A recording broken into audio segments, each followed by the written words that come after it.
एक बार फिर से स्वागत है मेरे चैनल पर। मैं हूं राज। आप देख रहे हैं हाईवे 33।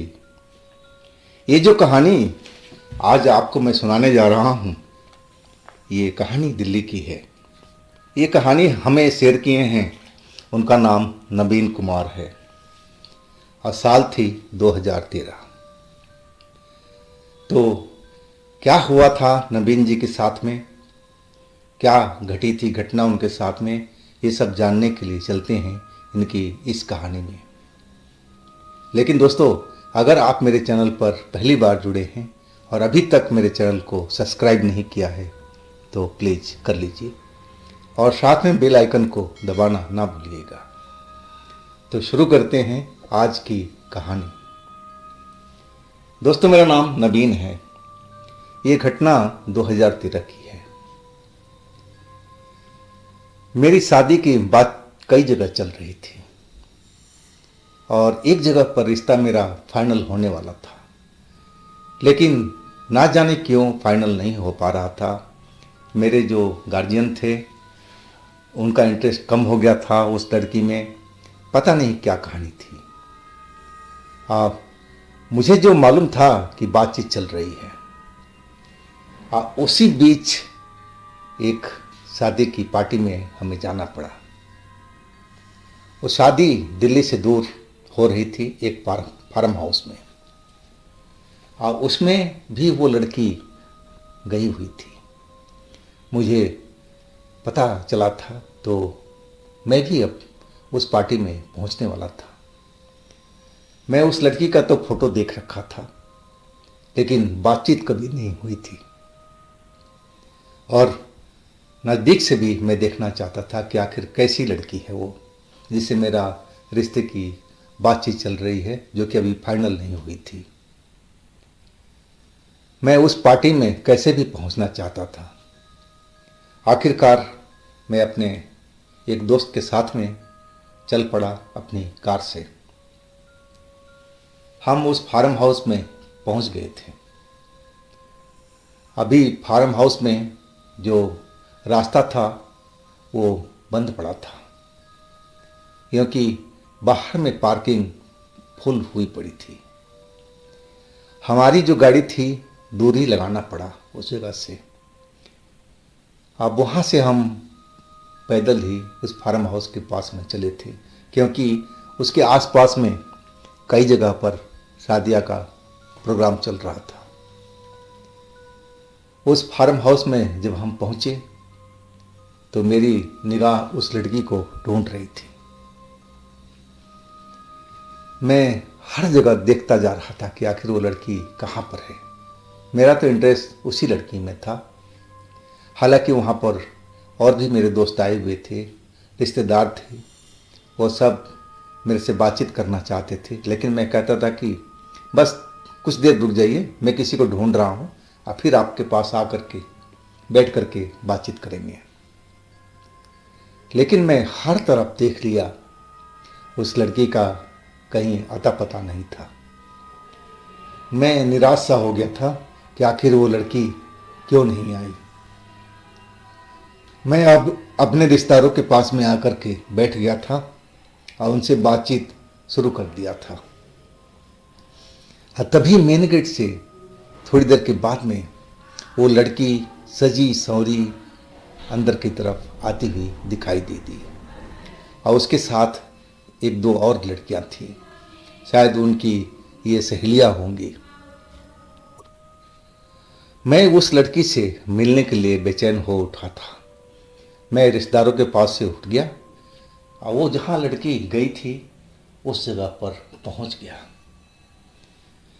हालांकि वो लड़की मेरी तस्वीर जरूर देखी होगी, जैसे मैंने देखा था। मैं तस्वीर से ही देख करके उसको पहचान गया था।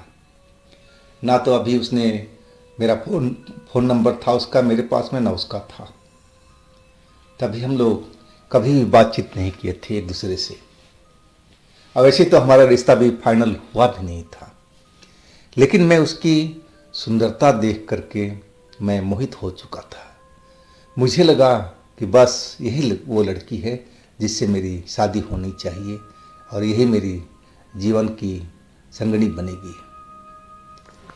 मैं उसकी तरफ बढ़ गया था जहाँ दो लड़कियों के साथ में वो खड़ी और बातचीत कर रही थी। अब पार्टी शुरू हो चुकी थी, गहमा गहमी हर जगह पर दिखाई दे रही थी। स्टॉल खाने पीने का सब लगे हुए थे। अब डीजे वगैरह बजना शुरू हो गया था। मैं बस एकांत देखना चाहता था कि दो लड़कियां कब उसके पास से हटें या कहीं ये अकेले में जाए जहाँ कोई और मेरे जानने वाला ना हो तो उससे मैं बात करूं। लेकिन वो लड़कियां तो बस चिपकी हुई थी। अब रात के करीब 10:30 के आसपास का टाइम हो रहा था। खाना पीना सब चल रहा था और ये लड़कियों ने भी खाना वाना खा लिया था, लेकिन मैं अभी कुछ नहीं खाया था। मैं बस उससे एक बार बातचीत करना चाहता था। आखिरकार मुझे मौका मिला। वो लड़कियां कहीं गई हुई थी और तभी मैं अपने उस लड़की के पास पहुंच गया था जिससे मेरी रिश्ता की बातचीत चल रही थी। जब उसके पास पहुंच करके मैंने अपना खुद का ही परिचय दिया कि मेरा नाम नवीन है और मेरी शादी का बातचीत आपसे चल रही है। वो शर्मा सी गई। मैंने बोला कि शर्माइए मत, मैं आपसे अकेले में थोड़ा बातचीत करना चाहता हूँ। बोलिए कि देखिए यहाँ पर सारे लोग देख रहे हैं। मैंने बोला हाँ, तभी तो मैं कह रहा हूँ आप बाहर निकलिए और वो बाहर में रुकिए एक किसी पेड़ के पास में, मैं आता हूँ वहीं पर, फिर हम लोग बातचीत करेंगे। वो लड़की तो कुछ सोचा रही थी, शर्मा सी भी रही थी, लेकिन मैं उसको अब दूर खड़ा हो गया था, दूर से ही उसको इशारा कर रहा था कि तुम बाहर जाओ और मैं फिर आ रहा हूँ। कुछ देर तो ऐसे ही इधर उधर घूमती रही। अब फिर अचानक गेट की तरफ चल पड़ी।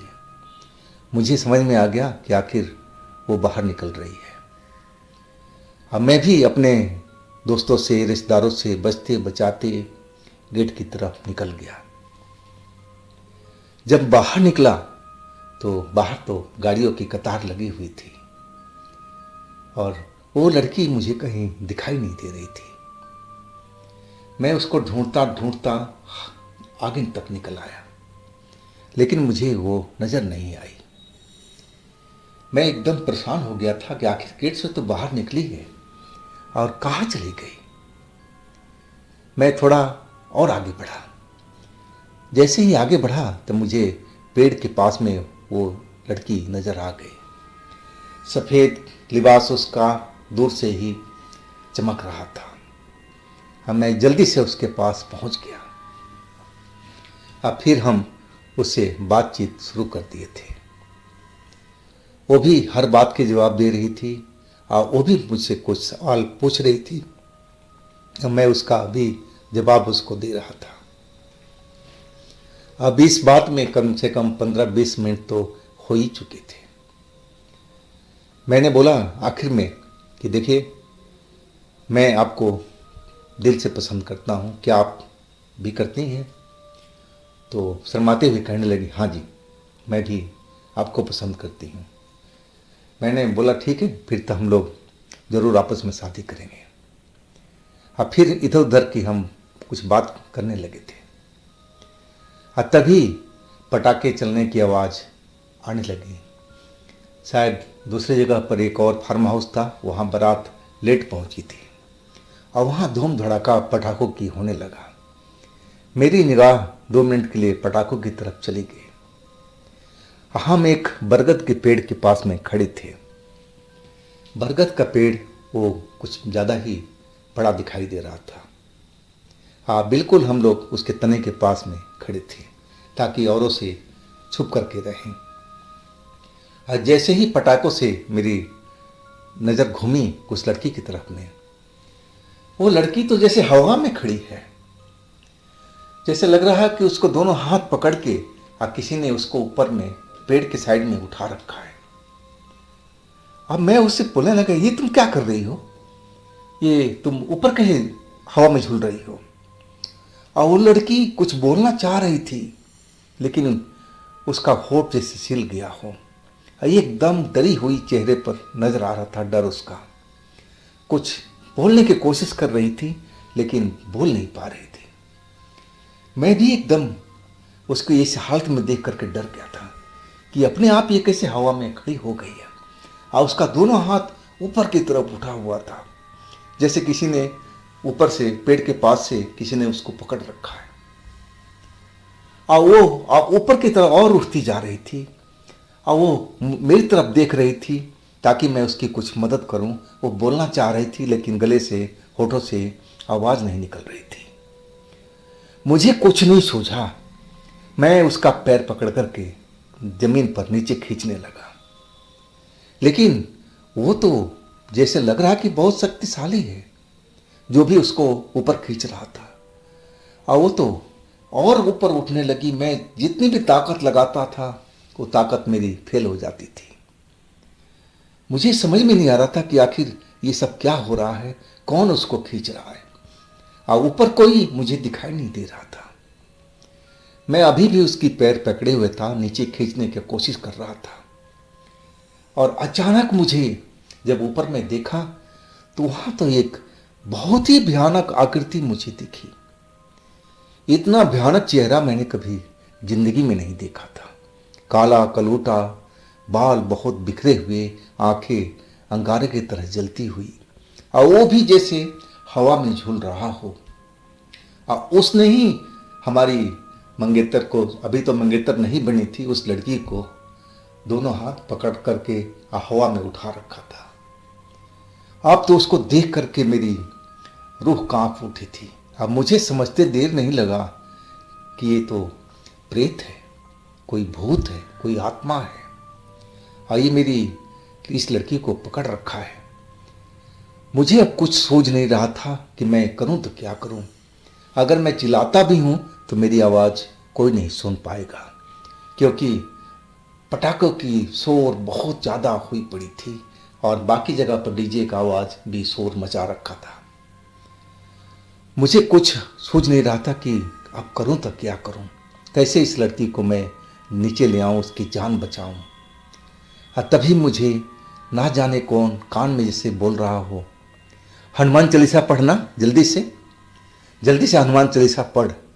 मेरे कान में जैसे कोई फुसफुसा के बोल रहा हो। अब फिर क्या, मैं हनुमान चालीसा पढ़ना शुरू कर दिया। और जैसे जैसे हनुमान चालीसा पढ़ता जा रहा था, वो जो काला शैतान ऊपर दिखाई दे रहा था, जैसे वो और गुस्से में हो गया हो। उसके मुंह से अजीब अजीब तरह, जानवर की तरह आवाज आने लगी। और वो लड़की तो डर से कांप रही थी। उसको तो होठ छिले हुए थे, कुछ बोलना चाह रही थी, चीखना चाह रही थी, रोना चाह रही थी, लेकिन बिल्कुल उसके होठों से आवाज नहीं निकल रहा था। मैं हनुमान चालीसा पढ़ता जा रहा था, और ज्यों ज्यों पढ़ता जा रहा था वैसे ही वो प्रेत बहुत बेचैन हो रहा था, बहुत गुस्से में हो रहा था। और आखिरकार आधा हनुमान चालीसा मैंने जब पढ़ लिया, वो प्रेत ने उस लड़की का हाथ छोड़ दिया और वो लड़की अब मेरी बाहों में आ चुकी थी। जैसे ही मेरी बाहों में आई, अब मैं उस पेड़ के पास में बिल्कुल नहीं रुका। मैं उस लड़की को उठाए और सीधा अपने फार्म हाउस की तरफ दौड़ा। जब गेट पर पहुंचा तो मैंने देखा कि मेरा वो दोस्त भी खड़ा है और उसके साथ और भी 2-3 लोग मेरी बाट देख रहे हैं कि मैं कहाँ चला गया हूँ। जैसे ही मेरे को इस हालत में देखे वो पहुँच गए थे और कहने लगे, मेरा दोस्त, अरे नबीन, कौन लड़की है, तुम कहाँ से लेके आ रहे हो, क्या हुआ इसको? मैंने देखा वो लड़की बेहोश हो गई थी। आंखें उसकी बंद थी लेकिन सांसें चल रही थी। शायद डर के वजह से उसके साथ ये हुआ था। अब मैं सीधा फार्म हाउस में पंडाल में आ चुका था और लड़की को एक सोफे पर लिटा दिया। अब उसकी जो सहेलियाँ थीं वो भी दौड़ी आ गई थी और मेरे से पूछने लगी, क्या हुआ इसके साथ में, आपने क्या किया, कौन है आप, इसको कई तरह के सवाल उसने पूछने शुरू कर दिया। मैं उस टाइम कुछ नहीं बोलना चाहता। मैं सीधा बोला, ये लड़की बेहोश मिली है और ऐसे ऐसे बात है, अभी तो इसको होश में लाया जाए जल्दी से करके। और उस बारात में, शादी का बारात जो आया था हमारे पास में, जहाँ हम जिसमें गए थे, उसमें एक तांत्रिक बाबा भी थे जो अभी भी गेरुआ वस्त्र में थे। उनको जब खबर मिली तो दौड़ते हुए हमारी तरफ आ गए थे और सबको हटाते हुए कहने लगे, आप लोग दूर हट जाओ, मुझे देखने दो। और वो लड़की की आंखों को पलक हटा करके देखने लगे। अब फिर कहने लगे कि इस लड़की के ऊपर तो प्रेत का साया है, ये लड़की अकेले में कहाँ गई थी।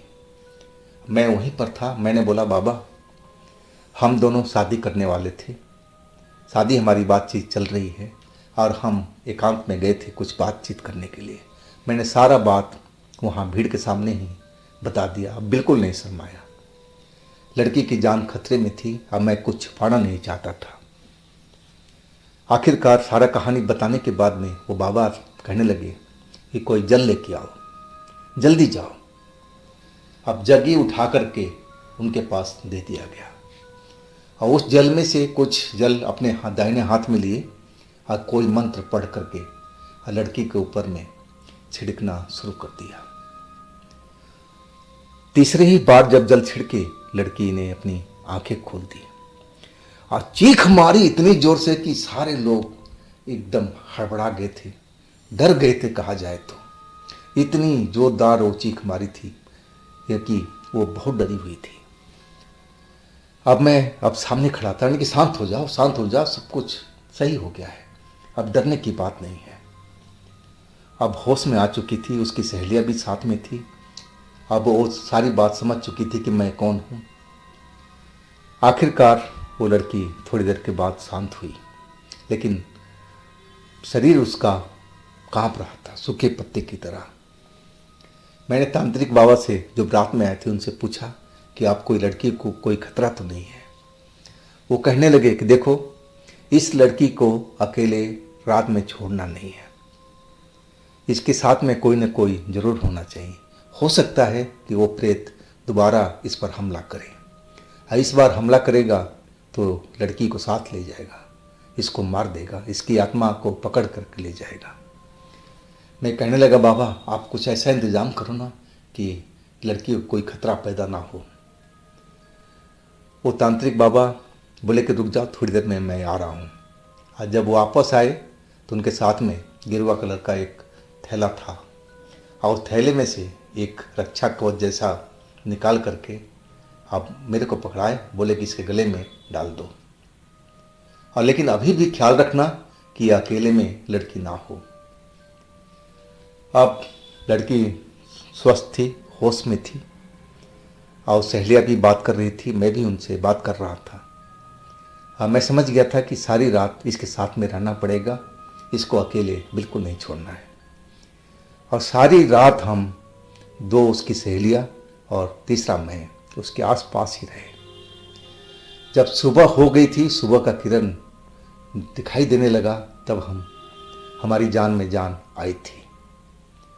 और फिर हम अपनी ही कार में उस लड़की को बिठाए थे, उसके सहेली को भी, हमारा फ्रेंड भी, और फिर हम चले थे अपने शहर की तरफ।